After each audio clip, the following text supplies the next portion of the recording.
You're lucky I let you stay here at all, Richard. Those words echoed in my head as I stood there, watching my wife Kathy smile sweetly in front of her parents. Just moments ago, I had stepped into the kitchen to hear her calmly tell them, "Oh, he's just a tenant. Keeps the place tidy while I handle business." A tenant. The house I purchased outright before we even got married. The house where every corner carried my hard work, my sweat, my sacrifice. And here she was, reducing me to some nameless renter to maintain an image for her family. Her father chuckled. "Smart move, Kathy. These days you can't trust anyone too easily, especially not tenants." I gripped the wine glass tightly, the stem nearly snapping under my fingers. My chest burned, but my face stayed calm. I didn't react. Not yet. Kathy glanced over, noticed me listening, and her smile faltered for half a second. But she quickly regained her composure, turning back to her parents like nothing had happened. Dinner proceeded as if everything was normal. Her mother complimented the interior design, praising Kathy's taste as if I didn't even exist. Kathy played along, feeding into every compliment, every nod of approval. Not once did she correct them. Not once did she acknowledge that this house, this life, was built on my shoulders. I cut into my steak slowly, the knife gliding through the meat with surgical precision. Every slice echoed the sharpness of my thoughts. There was no anger anymore, only clarity. If Kathy wanted to pretend I was a tenant, I'd give her parents the full tour, with paperwork. As dessert arrived, I excused myself and stepped into my study. I opened the safe, pulled out the house, deed, and ran my fingers across my name. Bold, clear, undisputed. Tonight wouldn't end the way Kathy expected. I met Kathy 5 years ago at a charity gala hosted by one of my business partners. She was dazzling that night, confident, articulate, dressed in a crimson gown that turned every head in the room. But what caught my attention wasn't her beauty. It was how easily she navigated the crowd, how every conversation bent around her like she owned the room.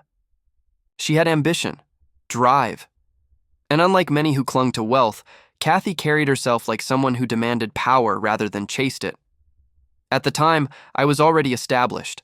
My real estate firm had grown rapidly, my assets secured, and my accounts healthy. I had no reason to rush into marriage, but Kathy was different. She didn't fawn over my status or ask questions about my net worth. In fact, she seemed indifferent to it, claiming she wanted nothing but love, partnership, and independence. That independence part? I admired it. We dated for over a year before I proposed. The wedding was modest by high society standards, but elegant. No excessive displays, no extravagant media coverage, just family, close friends, and a few business associates. Back then, I believed that our shared simplicity was genuine. After marriage, I suggested placing both our names on the house, deed. Kathy hesitated but explained it away with a gentle smile. "Richard, you're already covering so much. I don't want my name complicating anything with taxes or future investments. Besides, I trust you." At the time, I thought nothing of it. I nodded, signed the paperwork, and left the deed solely in my name. Kathy eventually built her own career in luxury fashion consulting. She started from scratch, consulting for a few local designers before landing international clients. I supported her fully, introduced her to people, leveraged my connections, and helped her climb every rung of the ladder. Not once did I interfere with her business decisions. Her success became our shared pride. On the surface, we were the perfect power couple. She handled fashion and public relations while I maintained our financial stability and business ventures, quietly behind the scenes. We attended galas together, were featured in society magazines, and our marriage was often praised as a model partnership. But beneath that polished image, small cracks had begun to form. Kathy became more image-conscious, obsessed with perception, what others thought of her, how society ranked her compared to other CEOs' wives, how the family name carried weight at every event. It all started to matter more than I expected. The woman who once valued independence now sought control, and then there was Shayla. Shayla was one of Kathy's closest friends, or so she claimed. A glamorous, sharp-tongued woman with a keen eye for money and status. Shayla never liked me. From day one, I could feel her veiled hostility, masked beneath artificial smiles. She whispered poison into Kathy's ears at every opportunity. How husbands like me only held women back, how Kathy deserved full control over her life and finances.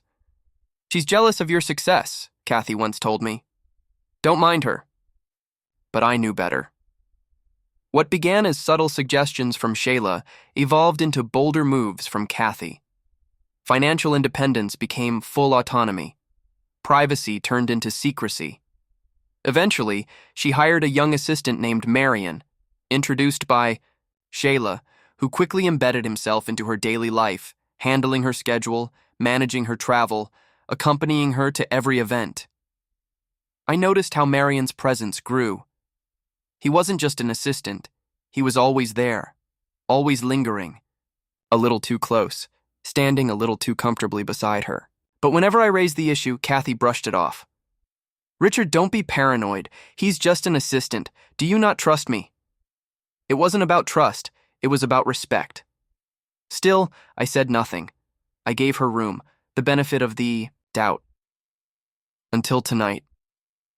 Hearing Kathy call me a tenant, to her parents no less, stripped away every ounce of that benefit. Her parents, the Bakers, were old money types who never approved of me entirely. They tolerated me only because of my success. To them, Kathy could have married into a more prestigious family, one with a longer lineage of generational wealth. They smiled in public but sneered in private. I had grown used to their condescension over the years. But this was different. Sitting across from them now, watching her parents sip my wine in my house while assuming I was some low-level tenant. Crossed a line even they couldn't hide. Her father smirked while chewing his roast, eyes glancing around the chandelier-lit room. This place is certainly well-maintained. You've done a fine job, son. Maybe you'll get lucky and Kathy will let you extend your lease. Kathy giggled lightly, covering her mouth with a napkin as if amused. I leaned back, locking eyes. With her for a moment, she knew. She knew I heard everything, yet she still played along, feeding the charade. But I didn't flinch. I let them have their little performance. Let them laugh. Let them feel superior. Because soon enough, the show would end and the curtain would fall hard. 2 days after that dinner, Kathy's behavior shifted noticeably. She was colder, distant. I could feel the tension beneath her practiced smiles. She still played the role of the loving wife when necessary, but the warmth had vanished. The mask stayed on, but the woman behind it was slipping further away from me.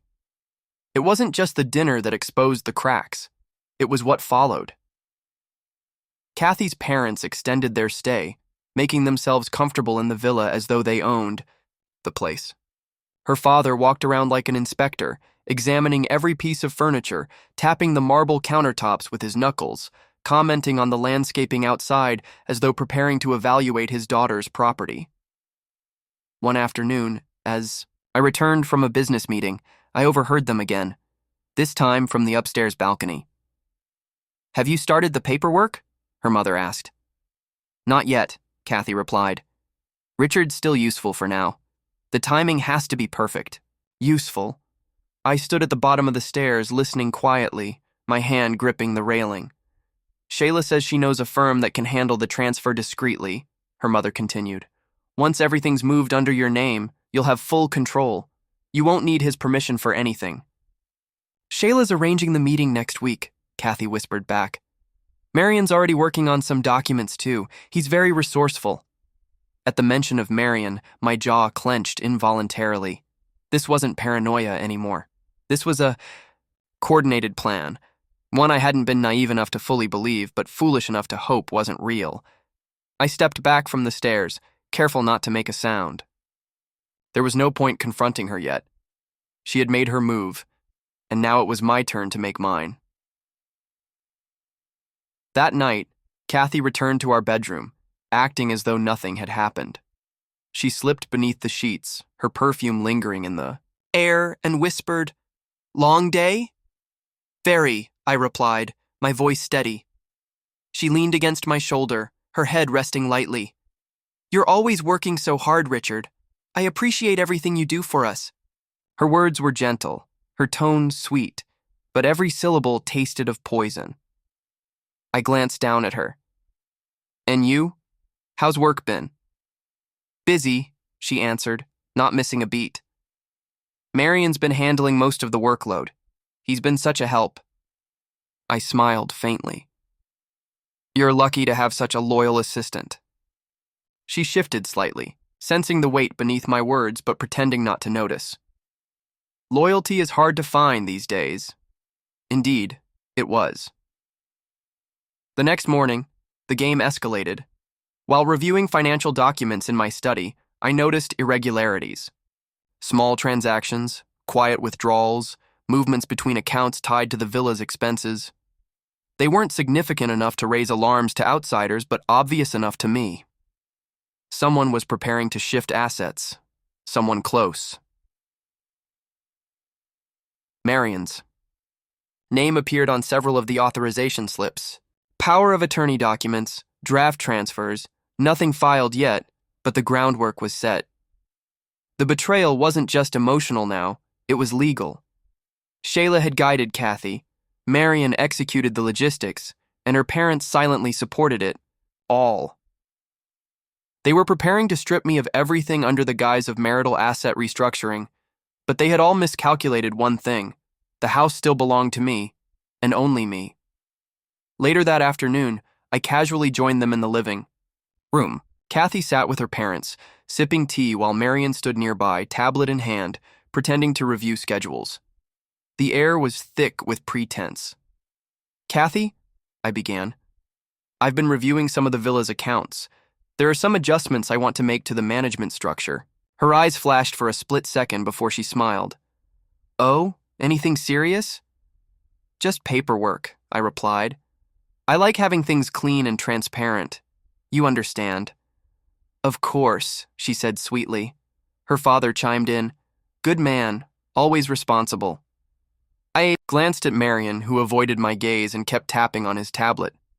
They all thought they were clever, thought I was oblivious, but they had no idea how far ahead I was already playing. I leaned back, folding my arms as the room filled with polite conversation again.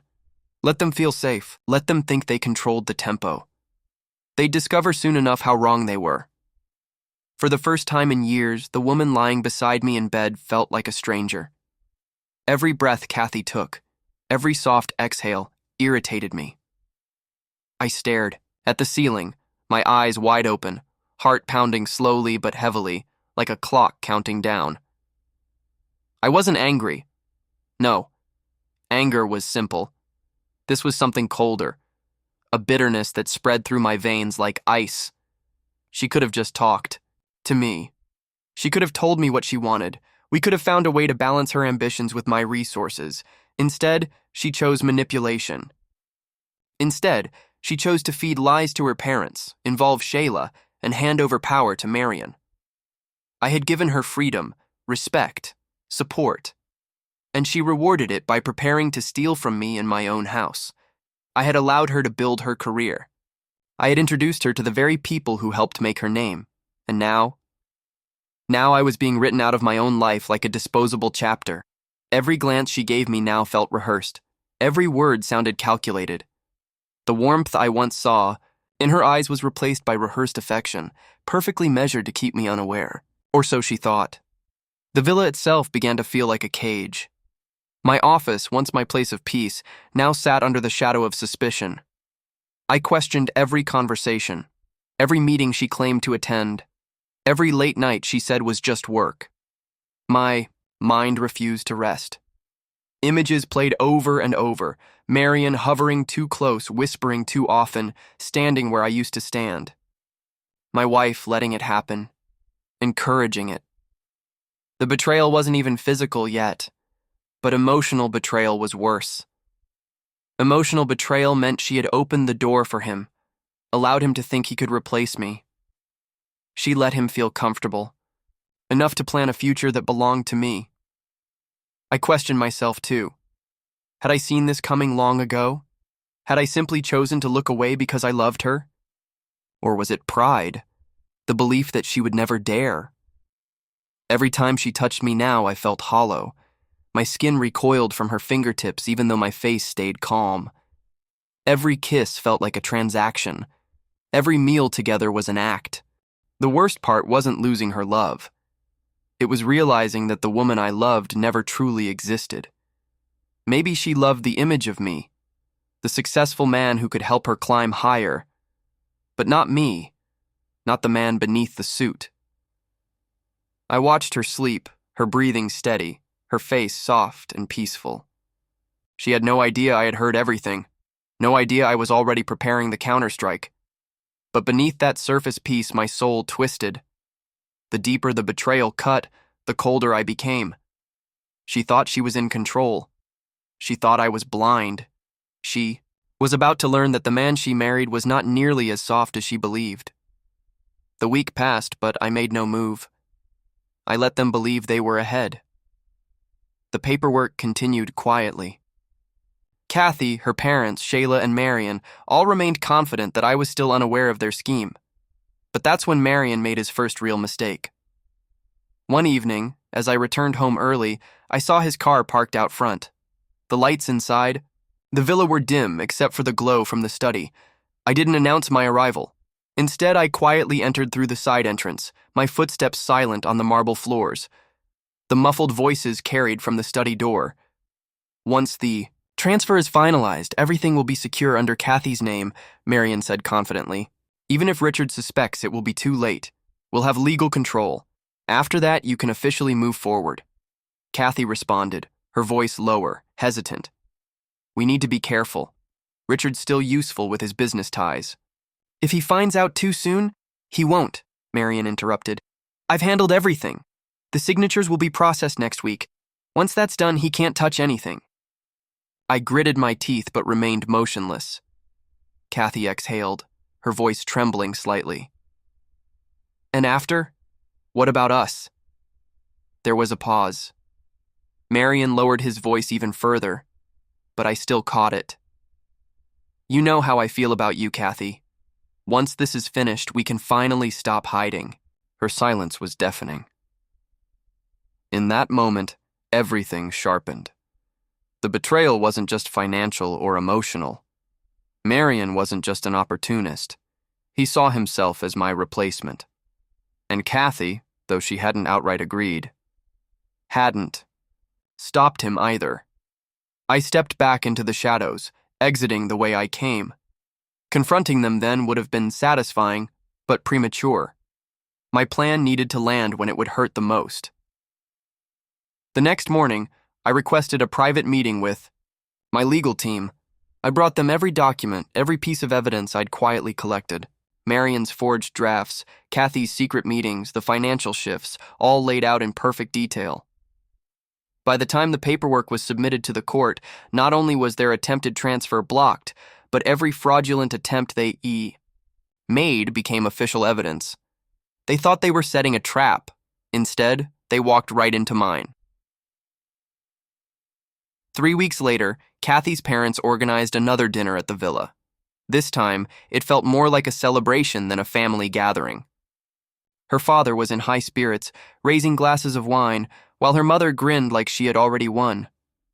Marion was there too. Sitting comfortably at the far end of the table, dressed sharply, radiating the confidence of someone who believed victory was close enough to taste. He avoided my eyes all night but couldn't completely suppress the smug curl at the corner of his mouth. Kathy smiled as if everything was normal. She spoke softly to me during the meal, complimented my work, even touched my arm like the loving wife she still pretended to be. But I knew every gesture was rehearsed, every compliment a mask. Her father cleared his throat and leaned forward. Richard, I must say, you've really built a comfortable life here. I returned his stare without flinching. I have, he chuckled. You know, at some point we all need to think about protecting what we've built. Long-term security, future planning, consolidation of assets. I set my fork down slowly. Interesting you should bring that up. Kathy's smile tightened. She sensed something. Her mother chimed in quickly. Kathy has been discussing some excellent financial strategies lately. Very wise for her age. Yes, I said calmly. I've seen some of those strategies in motion. The entire table fell silent for a beat too long. Marion sipped his wine, trying to appear unaffected. But his hands betrayed him, fingers tapping lightly against the glass. Kathy, I said, turning directly to her now, have you told your parents about the documents you've been preparing with Marion's help? Her throat shifted as she swallowed hard. Richard, I'm not sure what you're talking about. No? I smiled faintly. Strange, because I happen to know quite a lot. The forged financial documents, the fraudulent power of attorney forms, the drafts transferring property ownership without my knowledge or consent. Shall I go on? Her mother's face turned pale. Her father sat frozen, jaw stiff. Richard! Kathy's voice cracked. There must be some misunderstanding. I didn't allow her to continue. I stood up slowly, pulling a thick folder from beneath my chair and placing it on the table. These are copies of every document your so-called assistant prepared. Every bank transfer. Every forged signature. All verified and certified by my legal team. I leaned closer, my voice ice cold. And as of this morning, they've all been submitted to court. Kathy's entire face drained of color. Marion finally lost his composure, shifting uncomfortably. In his chair, his mouth opening slightly, but no words coming out. Her mother gasped, pressing her hand to her chest. No, this can't be true. Her father's eyes narrowed at Kathy. Is this true? Kathy? Is it? She stammered, eyes darting between me and her father. You told your parents I was a tenant in my own house, I continued. You let them believe you owned everything here. You stood in my home, ate my food, and plotted to steal from me while wearing my ring. Her mother snapped in anger now, voice shaking. You lied to us? It wasn't like that. Kathy finally blurted, desperation rising in her voice. It wasn't supposed to go this far. Shayla suggested it was just a way to simplify the paperwork. Marion said, Don't you dare put this on Shayla, I interrupted. You signed every document. You let this happen. You wanted control, Kathy, and now you've lost it. Her father slammed his fist on the table. Marion, get out! Marion stood up, panicked. Mr. Baker, please! This isn't what you think! Get out before I drag you out! Her father roared. Marion's face turned red with humiliation. He glanced at Kathy, who didn't even look at him now. She sat frozen in place, staring down at the table like a child caught stealing. He turned and fled the room without another word. Her mother shook her head in disbelief. We trusted you, Kathy. You embarrassed us. You humiliated this entire family. I didn't say another word. I stepped back from the table, grabbed the folder, and headed toward my study. But before I could leave, Kathy's voice broke out, behind me, small, trembling. Richard, please. I stopped but didn't turn. Don't do this, she whispered, her voice cracking. I made a mistake. I was wrong. Please don't destroy me like this. I slowly turned back, locking eyes with her. She wasn't faking now. The fear was real. The tears were real, but they came far too late. You destroyed yourself, Kathy. All I did was give you the rope. Her father rose from his chair. Richard, son, can we handle this quietly? For the family's sake. I smiled bitterly. You called me a tenant in my own home. You plotted behind my back. You've already handled it as a family. Now I'm simply finishing it. Her mother began to cry softly, burying her face into her hands. Kathy stepped forward, her voice rising into sobs now. Richard, don't walk away. We can fix this. I'll reverse everything. I'll sign whatever you want. Please, just give me another chance. I watched her shake, tears running down her face, makeup smearing across her cheeks.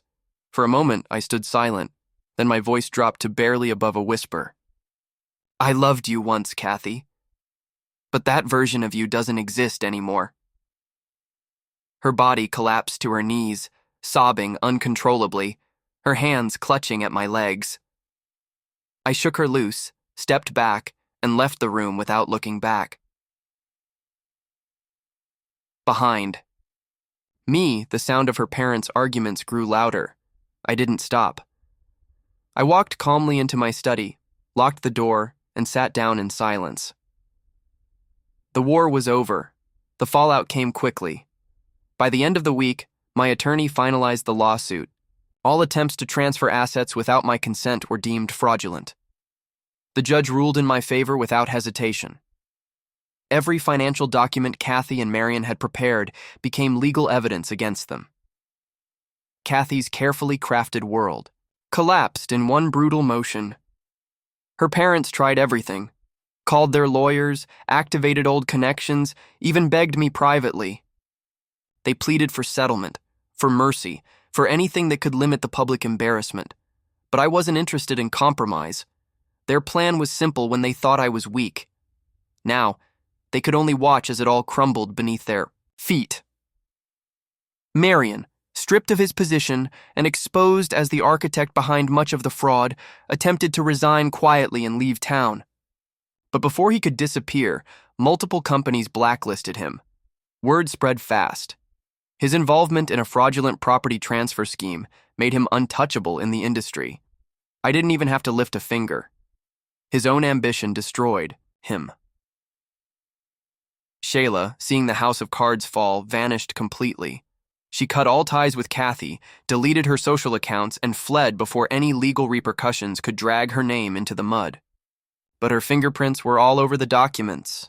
My attorney made sure her name was mentioned in every deposition.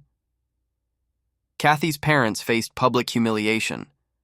The prestigious Baker name, once whispered with respect in every social circle, now appeared on every tabloid headline under words like scandal, fraud, and embezzlement. As for Kathy, she was left with nothing. The court froze her accounts during the investigation. Her reputation as an independent businesswoman shattered overnight.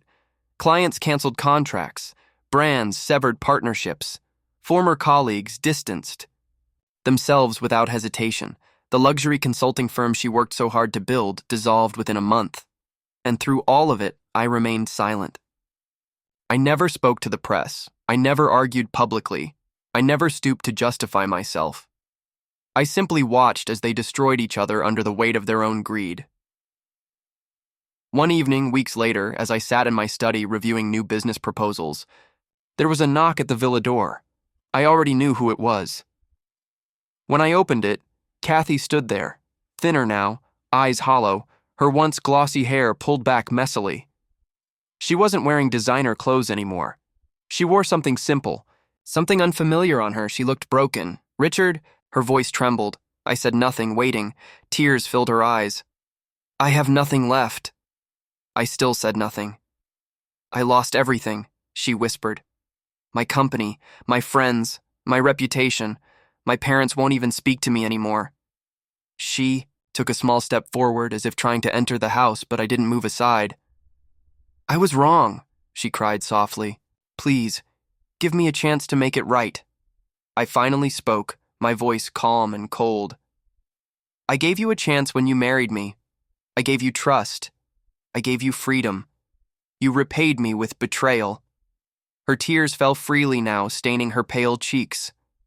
"I was stupid. I let Shayla poison my mind. I let my parents pressure me. Marion manipulated me. But I never wanted to lose you." "You lost me long before tonight," I answered. "When you called me a tenant in my own home, you buried what we had." "I know," she sobbed. "But please, I have nothing. I just want to stay by your side. I'll do anything." I stared into her eyes that once held ambition, pride, and arrogance. Now they held nothing but desperation. "You want to stay?" I asked coldly. "You want to remain by my side?" She nodded frantically. I smiled faintly. "Very well." For a brief moment, hope flickered in her face. "You can stay exactly where you are now, outside my house, on my doorstep. But you will never cross this threshold again. You will never stand beside me as My wife, you no longer have that privilege. Her face crumbled entirely, the hope extinguished as quickly as it appeared. And if you ever attempt to contact me again, I continued, the next time we meet will be in court, for harassment. She tried to speak, but no words came. Only broken sobs escaped her lips, slowly closed the door in front of her, locking it with finality. Behind the thick door, I stood still for a long moment. The silence in the house was peaceful now. The weight that had sat on my chest for months finally lifted completely. I walked to the study window and pulled back the curtain slightly. Outside, Kathy remained frozen on the porch, staring at the closed door as if hoping it would open again. But it never would. She eventually turned and walked away, her figure disappearing into the night. This was no longer her home. This was no longer her life. It was mine, fully, completely, permanently. And I never once raised my voice.